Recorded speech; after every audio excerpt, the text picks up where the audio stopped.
A paz do Senhor, sejam bem-vindos ao canal Recalculando a Rota. Eu sou seu irmão em Cristo, pastor Davi Nascimento, e estamos aqui hoje para estudar a lição de número 7 da nossa revista Betel Dominical. A lição que tem como título Ordenança para uma vida de fidelidade e lealdade. Nós estamos estudando diversas ordenanças bíblicas durante esse segundo trimestre do ano de 2024 e especificamente nessa semana nós vamos estudar a ordenança para a vida de fidelidade e lealdade. O cristão, ele precisa entender que esses são princípios primordiais para a sua caminhada, até porque nós servimos a um Deus, nós somos aceitos por esse Deus, um Deus que a marca dele é a sua fidelidade, a sua lealdade para com os seus filhos. E nós, como filhos, precisamos reproduzir as qualidades do nosso Pai Celestial.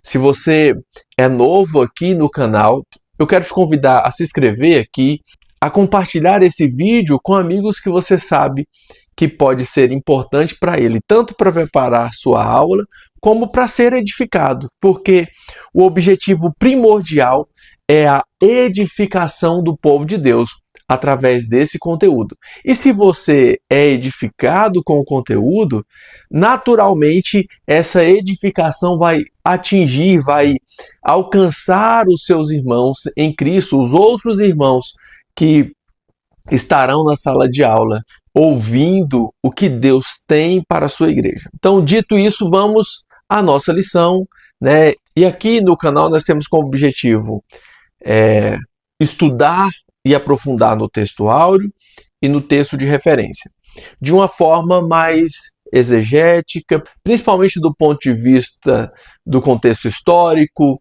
do contexto imediato, em que contexto está acontecendo esses textos que são colocados aqui na nossa lição. E a partir do momento que temos um olhar mais aprofundado para esses textos, eu tenho certeza que será mais rico a sua lição. É mais rico olhar para toda a lição, para todo o comentário, a partir desse olhar mais aprofundado. Então a lição já tem seus comentários muito bem colocados e realizados aqui, nesse caso pelo Bispo Abner, e o nosso foco vai estar concentrado nesses textos, o texto áureo e o texto de referência. O nosso texto áureo está na primeira carta de Paulo aos irmãos de Corinto, o capítulo 4 e o versículo 2. Ele diz assim: além disso, requer-se dos despenseiros que cada um se ache fiel. E esse despenseiros aqui, algumas traduções traz como mordomos. Espera-se que desses mordomos ou desses despenseiros, que cada um se ache fiel. Porque o dispenseiro e o mordomo, eles são pessoas que cuidam de algo que não é deles. O dispenseiro cuida de uma dispensa e a palavra mordomo, ela deixa claro que o mordomo é aquele que cuida de algo que não é dele. Então, nós cuidamos de uma certa dispensa, é o que o apóstolo Paulo está dizendo aqui, e essa dispensa não é nossa. Essa dispensa, esse celeiro, ele é do Senhor Jesus. Então, quando a gente pensa em mordomos, e muita gente usa o termo mordomia, né? Às vezes costuma dizer, nossa, o fulano está numa mordomia só, e nós pensamos o quê? Está vivendo do bom e do melhor, está tendo uma vida muito tranquila, e na verdade a mordomia que inclusive todo cristão precisa ter e precisa pensar como um mordomo, ter uma vida de mordomia, ou seja, de servir sendo um mordomo, é a percepção de que tudo que temos e possuímos é de Deus, pertence a Deus, e nós utilizamos, sendo dispenseiros, sendo mordomos, nós precisamos ser fiéis. Fiéis a quem? Ao dono de todas as coisas. Então, recursos financeiros, dons espirituais, todas essas coisas que estão nas nossas mãos, né? E alguns acham que possuem Na verdade, nós não possuímos nada disso. Nós apenas cuidamos por um tempo determinado, até o nosso Senhor dizer: venha para cá prestar conta diante de mim de todas essas coisas, assim como aquele homem da parábola dos talentos, né? Jesus coloca ali em um contexto de finais dos tempos. Em Mateus 24, ele cita os princípios de dores, cita diversos acontecimentos dizendo que se aproxima o fim. E aí ele cita essas parábolas, tanto a dos talentos como a das 10 virgens, para que nós possamos lembrar que um dia haveremos de prestar contas diante do nosso Senhor e também para lembrar que precisamos estar vigilantes. Então, esses recursos que estão nas nossas mãos, sejam materiais ou espirituais, eles pertencem ao Senhor. E um dia haveremos de prestar conta de como lidamos com esses recursos. Então, no texto áureo, o apóstolo Paulo está dizendo que esses dispenseiros, nós sendo dispenseiros, cada um se ache fiel. Ele está dizendo a pessoas que são ministras, as pessoas que estão à frente da obra, que estão fazendo algo para Deus, mas de um modo geral, não só esses ministros, mas em tudo, nós precisamos lembrar que um dia haveremos de prestar contas. E aí, sabendo que nada é nosso, a forma como nós cuidamos e administramos o que foi confiado a nós, quando cuidamos com fidelidade e com lealdade, seremos reconhecidos pelos donos do recurso. A nossa verdade aplicada nos diz que a fidelidade deve ser a marca registrada de todo cristão que almeja viver a eternidade com o Senhor. Quer viver a eternidade com o Senhor, nós precisamos ter uma vida de fidelidade e lealdade aos recursos e às funções, aos dons que Deus nos confiou, porque nós haveremos de prestar conta diante dele de todas essas funções, recursos e ministérios que ele confiou a nós. Às vezes muitas pessoas têm dificuldade de lidar com lideranças, e eu sei que lá no final do comentário, o comentarista vai utilizar essas situações de pessoas que têm dificuldades de lidar com lideranças, mas nós precisamos entender que nós não vamos prestar contas diante das lideranças, mas sim diante do Senhor, porque muitas vezes as situações em que nós causamos problemas às lideranças, nós estamos lidando com pessoas que estão fazendo a obra. Às vezes nós entramos em certas disputas que não é nem um pouco produtiva para o reino de Deus.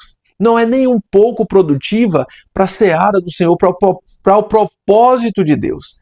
E às vezes nós entramos em embates com esses líderes, assim como no caso ali de Êxodo, onde as pessoas se levantam contra Moisés e Arão, Êxodo 16, e eles murmuram por não haver comida, e aí Deus fala: eles não murmuraram contra vocês, Moisés e Arão, eles murmuraram contra mim, eles se levantaram contra mim. Então, muitas vezes nós utilizamos dos recursos, dos dons que Deus nos dá e nos colocamos contra pessoas, lutamos contra pessoas, mas o apóstolo Paulo é o mesmo que diz que as nossas lutas não são contra carne nem sangue, mas contra principados e potestades. Então nós precisamos ter esse discernimento de saber o que é necessário lutar, em quais frentes lutar, quem são de fato os nossos inimigos e usarmos de forma leal e fiel esses recursos, os dons que Deus nos deu, o ministério que Ele confiou a cada um de nós.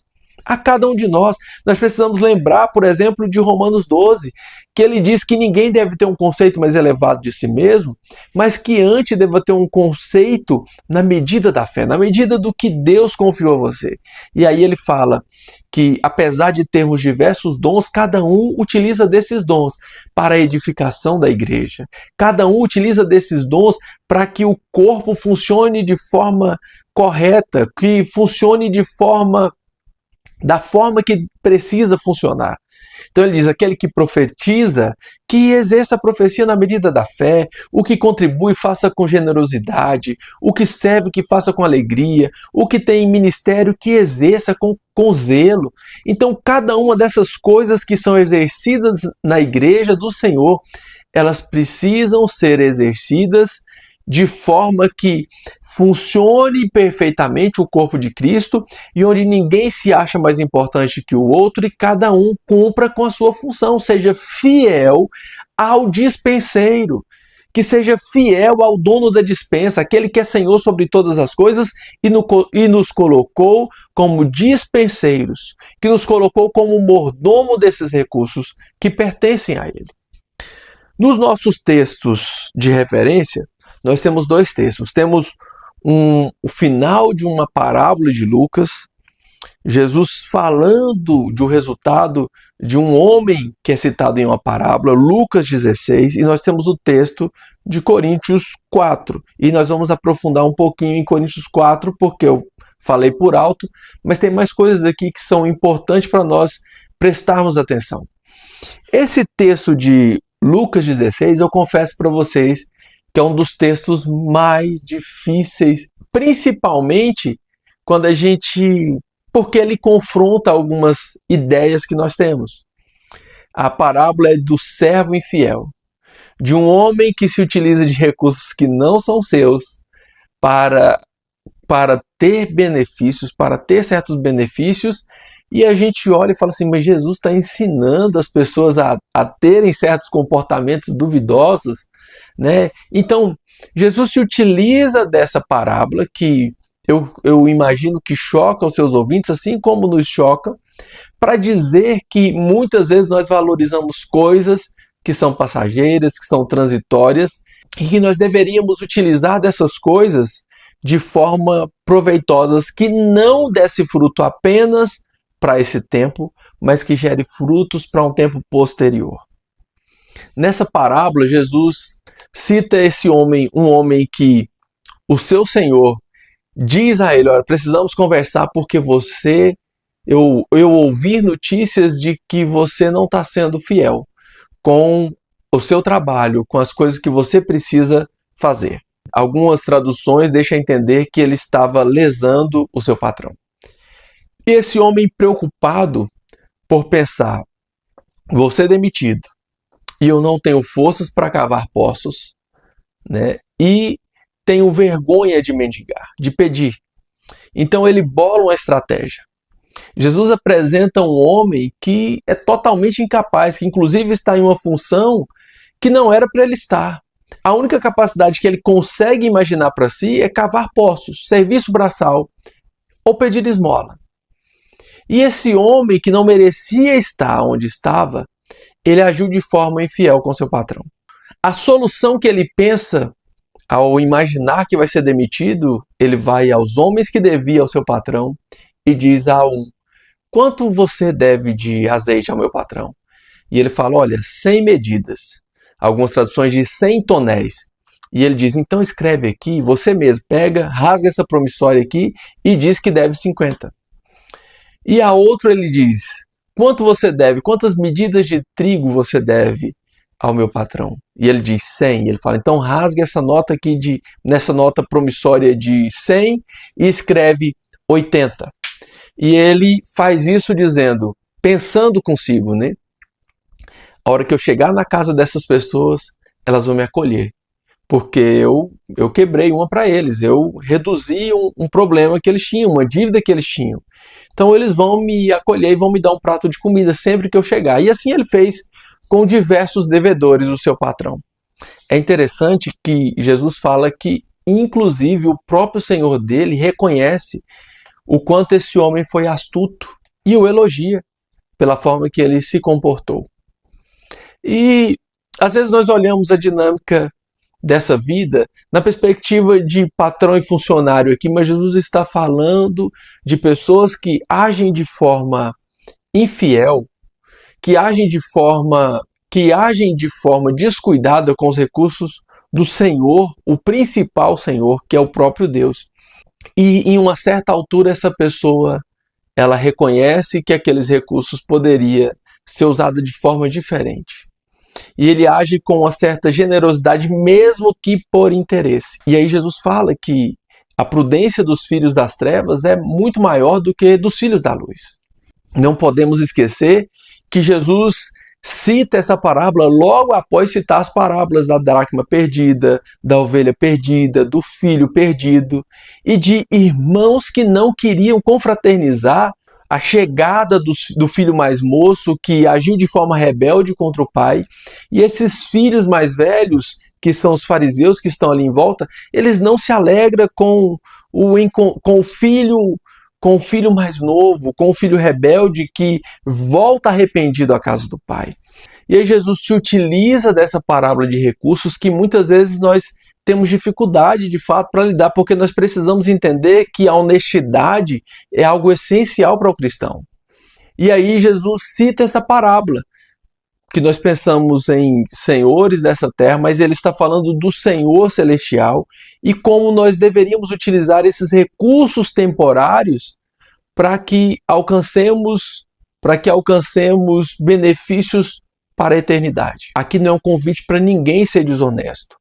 Mas Jesus se utiliza disso, inclusive, para chamar a atenção daqueles ouvintes, e esse texto precisa chamar a nossa atenção para saber como precisamos e como devemos lidar com os recursos, inclusive financeiros, que Deus coloca na nossa mão.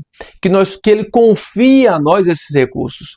Porque muitos desses recursos nós ficamos naquela assim, não, eu preciso zelar e cuidar, porque ele precisa voltar totalmente aqui para o Senhor. E muitas vezes nós precisamos abrir mão de certas situações que aparentemente parece ser nossa. E nós precisamos abrir mão sabendo que esse benefício que esse irmão possa ter hoje com algo que está na nossa mão, que sabendo que somos mordomos foi confiado a nós, mas que em um próximo momento essas pessoas possam nos acolher no momento oportuno. Olha só o que Jesus diz no versículo 9 de Lucas 16. E eu vos digo, granjeai amigos com as riquezas da injustiça, para que quando essas vos faltarem, vos recebam eles nos tabernáculos eternos. E aí você fala assim, mas como assim recursos, riquezas da injustiça? Nós sabemos que vivemos em tempos onde ter recursos em excesso, por mais que seja justo aquele que trabalha, que corre atrás do seu sustento, que negocia e que compra, vende e faz negócios, né? Que compra, aquele que negocia, que compra, vende, que tem facilidade para isso, se utiliza. Não é errado, Jesus não está condenando essas situações, mas ele sabe que de alguma forma alguém sempre tem proveito. Quando a gente lida em comércio, quando a gente lida com um ambiente onde o comércio predomina, e nós vivemos em sociedades que mesmo que pensamos em sociedades utópicas onde não há comércio, a gente sabe que a natureza nossa tende a querer ter vantagem, a obter vantagem. E aí Jesus, sabendo que vivemos nesse tempo, nesse meio onde o ser humano sempre busca obter vantagem, os recursos que alcançamos, em algum momento alguém é injustiçado com esses recursos que alcançamos. Basta olhar à nossa volta e percebemos que tem pessoas vivendo com muito menos do que o que temos. Por mais que você pense, eu tenho pouco, ainda existe alguém com menos do que você. E existe alguém com muito mais que você. E aí Jesus está dizendo que dessas riquezas, desses recursos que levantamos, ele fala, granjeai amigos com essas riquezas da injustiça, para que quando essas riquezas vos faltarem, você seja acolhido nas mansões eternas. Vocês sejam acolhidos nos tabernáculos eternos. E aí entra o versículo 10, que está na nossa lição como texto de referência, o 10, 11 e 12. Ele diz, quem é fiel no mínimo, também é fiel no muito. E o fiel no mínimo aqui é saber usar desses recursos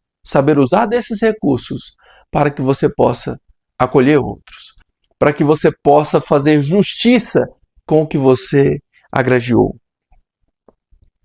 Quem é injusto no mínimo, também é injusto no muito. Pois se nas riquezas injustas não fostes fiéis, quem vos confiará as verdadeiras?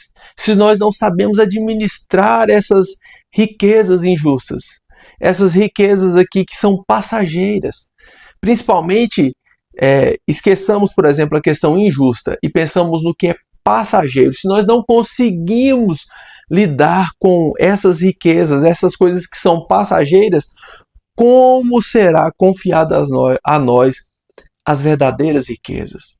Ou as riquezas que são eternas, que não passarão? Como que de fato será entregue a nós isso? Né? E aí o versículo 12. E se no alheio não foste fiéis, quem vos dará o que é vosso? O que de fato pertence a nós?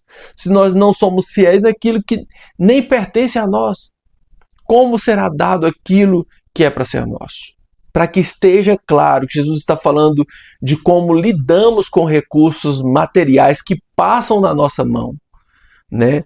O versículo 13, Jesus diz: nenhum servo pode servir a dois senhores, porque há de aborrecer a um e amar ao outro, ou há de chegar a um e desprezar ao outro. Não podereis servir a Deus e a Mamon. O único ídolo citado por Jesus é Mamon. Jesus coloca como Senhor as riquezas. E aí, muitas vezes, nós queremos dizer, você não pode servir a dois senhores, ao diabo e a Deus. Jesus não está falando de diabo aqui. Jesus está falando de riquezas.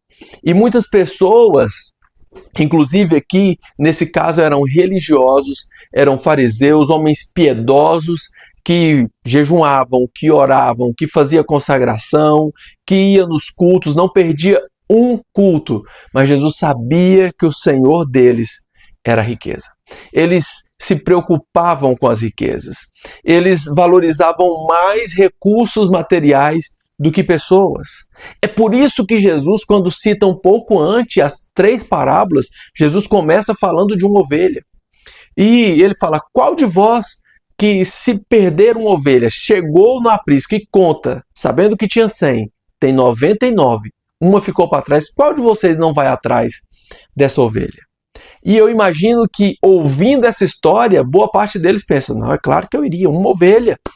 Vamos colocar nos tempos de hoje, aí o cara pensa, pô, eu tenho 100 ovelhas, vamos supor que cada ovelha custe R$500, 100 ovelhas daria R$50 mil.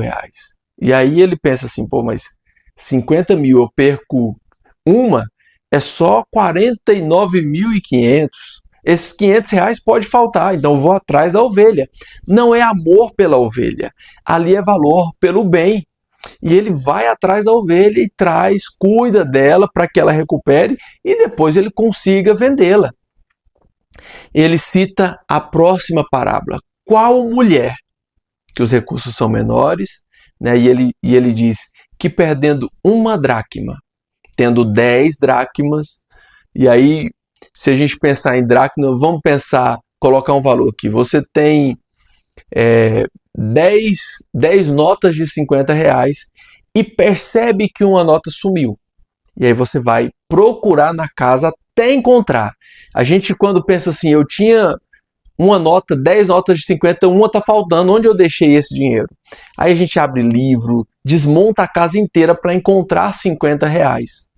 E aí as pessoas costumam valorizar recursos materiais. Jesus utiliza essas 2 parábolas e depois cita a parábola de um filho que se perdeu, de um filho que abandona a casa do pai, que vai embora da casa do pai e depois de estar perdido, sabendo que errou, ele volta, pede perdão ao pai.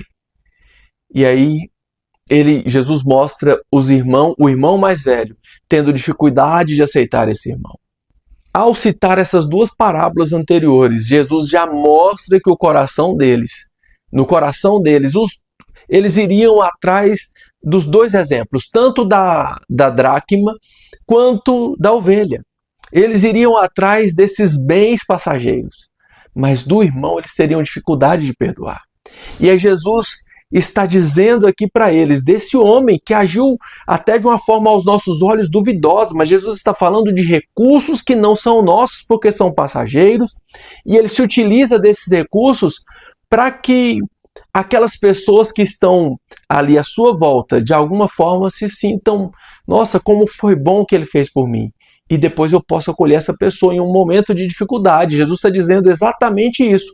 Vocês devem utilizar dessas riquezas aqui para que vocês depois, quando faltar essas riquezas injustas, você tenha quem os acolha. Vocês sejam acolhidos nos tabernáculos eternos, nas mansões eternas.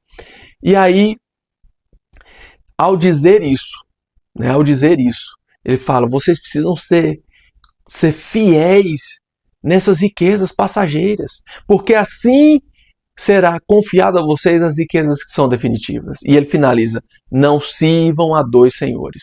Vocês estão em dúvida se é importante servir as riquezas, se é importante servir ao mamon, ou se é importante servir a Deus. Muitas vezes nós deixamos de agradar a Deus por causa das nossas riquezas, por causa de recursos que são passageiros, que são temporários.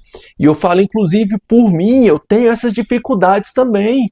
Quantas vezes nós, às vezes, perdemos a paciência, ficamos bravos com alguém na nossa casa, pessoas que amamos, por causa de algo que se quebra, por causa de um celular que cai e quebra a tela, e você pensa assim, agora eu vou ter que gastar 300, 500 reais para trocar a tela do celular, e por causa disso nós perdemos o controle, o domínio próprio, e erramos e ferimos pessoas. Quantas vezes nós ficamos tristes, contrariados com alguém na igreja porque algo que é material estragou, porque algo que deveria ser cuidado e a pessoa foi displicente e não cuidou, e aí nós ficamos tristes, com raiva por causa de coisas materiais. Então, nós valorizamos demais coisas e desprezamos às vezes pessoas. Desprezamos o que Deus queria que fosse a prioridade, cuidar de pessoas. E aí Jesus diz, vocês não podem servir a dois senhores, porque você vai se achegar a um e desprezar o outro. Você vai agradar a um e desagradar ao outro. Toda vez que nós olhamos para recursos materiais, para riquezas, e valorizamos isso, priorizamos isso, nós desagradamos a Deus. Toda vez que nós priorizamos coisas materiais, passageiras, temporárias, nós desagradamos a Deus. Nós se achegamos a isso e distanciamos de Deus. Hoje meu filho me fez uma pergunta muito interessante, falando, pai, é possível tocar a Deus? Ele estava lendo um devocional, meu filho tem 10 anos de idade, lendo seu devocional sobre o vento, que não é possível, ele falou, tocar o vento. Eu falei, não, tocar o vento você consegue até tocar. Você sente o vento. Se você fizer a experiência de soprar aqui, no seu dedo, você sente. Aí ele falou, não, papai, segurar. Eu falei, segurar não. Mas por que essa experiência? Muitas vezes nós ficamos presos ao que é o material, sabendo que somos espírito, alma e corpo. A nossa percepção do que é visto, do que ouvimos, do que conseguimos pegar, que compreende a essa instância corpo, ela é muito mais presente. Para se conectar com Deus, para chegar a acessar o Deus que é Espírito, nós precisamos esquecer de tudo isso. Nós precisamos desconectar de tudo isso que é perceptível, do que é palpável, para se conectar a Deus. Então, na maioria das vezes, nós estamos muito preocupados com o que é material, com o que é visível, com o que é palpável, e esquecemos de Deus e do seu propósito. No seu propósito, Ele quer que sejamos um. No seu propósito, Ele quer que vivamos a sua vontade, que é a humanidade conectada a Ele. E estando conectada a Ele, naturalmente estamos conectados aos outros irmãos, à família de Deus. Quando nós olhamos para a ceia, muitas vezes nós imaginamos a instituição da ceia que foi instituída por Deus e pensamos na importância do pão, do vinho, e esquecemos que o principal da ceia é a comunhão entre irmãos, de irmãos que têm o Cristo como exemplo, aquele Cristo que deu a vida por nós. E quando ele diz que está dando a vida por nós, ele diz: façam isso em memória de mim. Façam isso, seja capaz de dar a vida em favor do seu irmão. Ele, quando fala, eu dou um novo mandamento, é que amais, que vocês amem uns aos outros. Aí ele diz: ninguém tem amor maior do que esse, o amor de dar a vida pelo seu irmão. Ele se coloca como exemplo. Então, nós precisamos se desvincular dessa ideia do que é visível, do que é material, do que o mamon nos proporciona, e entender que toda vez que agradamos essas ideias, que abraçamos essas ideias do que é material, do que é visível e priorizamos isso, nós desagradamos a Deus. Nós nos afastamos do propósito de Deus. Nós nos afastamos do mandamento que Jesus instituiu, quando ele diz: um novo mandamento vos dou, que vocês amem uns aos outros. Então nós precisamos ser fiéis a esse Senhor. Ser fiéis sabendo que todos os recursos, tudo que ele nos confiou, é preciso ser utilizado com responsabilidade e visando aqueles que estão à nossa volta. O outro texto que temos, o de Coríntios 4, que o apóstolo Paulo diz: que os homens nos considerem como ministros de Cristo e dispenseiros dos mistérios de Deus. Além disso, requer-se nos dispenseiros que cada um se ache fiel. Sendo dispenseiro desses mistérios de Deus, cada um se ache fiel. O que está acontecendo aqui? O Paulo escreve essa carta a uma igreja que está dividida, que apresenta divisões, e igreja tem disso. Igreja tem as pessoas que querem ser mais importante, existem as pessoas que têm linhas teológicas diferentes e começa a utilizar, não, porque o que o fulano diz, o que o fulano escreveu é mais importante e eu sigo essa linha, eu sou calvinista, eu sou arminiano, e nós começamos a entrar em disputas que não levam a lugar nenhum. Eu respeito quem escreveu, eu respeito quem pensa essas ideias e valorizam isso, só que essa é a principal maneira que o diabo tem encontrado para parar a igreja. Se nós investíssemos a energia que gastamos escrevendo ou discutindo essas doutrinas, se nós gastássemos essa energia evangelizando, cuidando, pastoreando, o reino de Deus estaria indo muito mais longe, já estaria muito além. Muitas pessoas não estariam perecendo se nós gastássemos essas energias em levar a palavra de Deus. E aqui nessa igreja está acontecendo algo parecido com isso.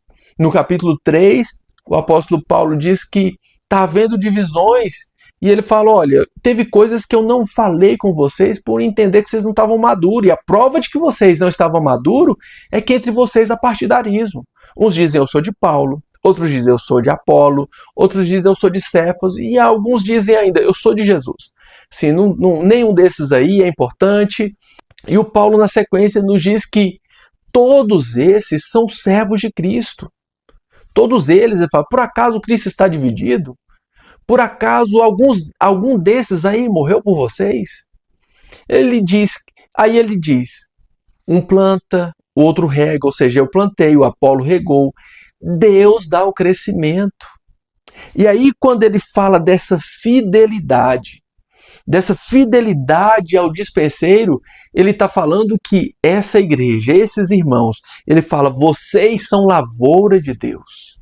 Ele usa o exemplo da semente, e ele diz: vocês são a semente de Deus. E aí ele diz: vocês são lavoura de Deus. Ele diz: vocês são edifícios de Deus que estão sendo construídos. Ele dá exemplos de situações, ele traz exemplos que estão em desenvolvimento.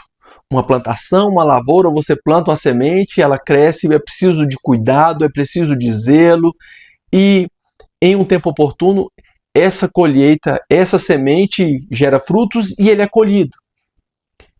No outro exemplo, nós temos esse edifício. O edifício também é construído de etapa em etapa.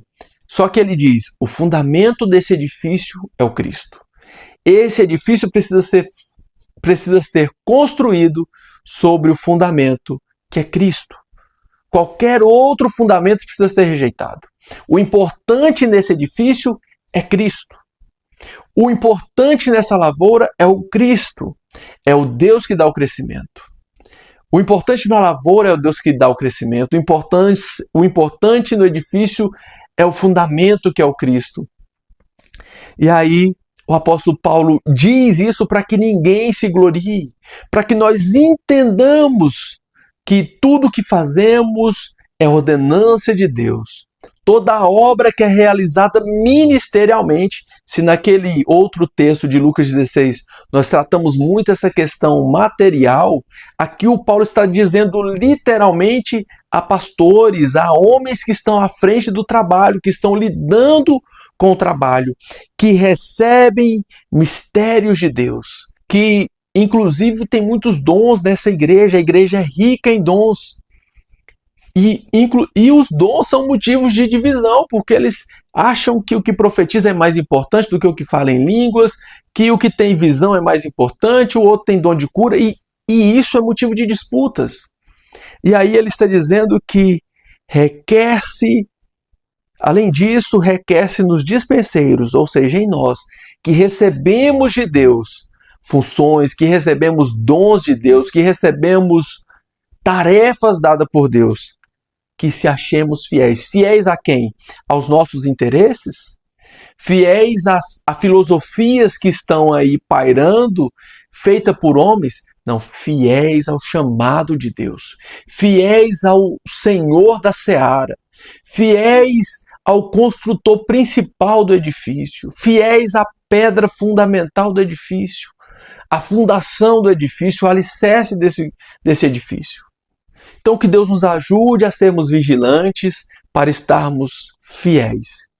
Fiéis a esse Senhor que nos confia recursos materiais, que nos confia recursos ministeriais e que nós possamos utilizar de todos esses recursos para o benefício da sua obra, não buscando os próprios interesses.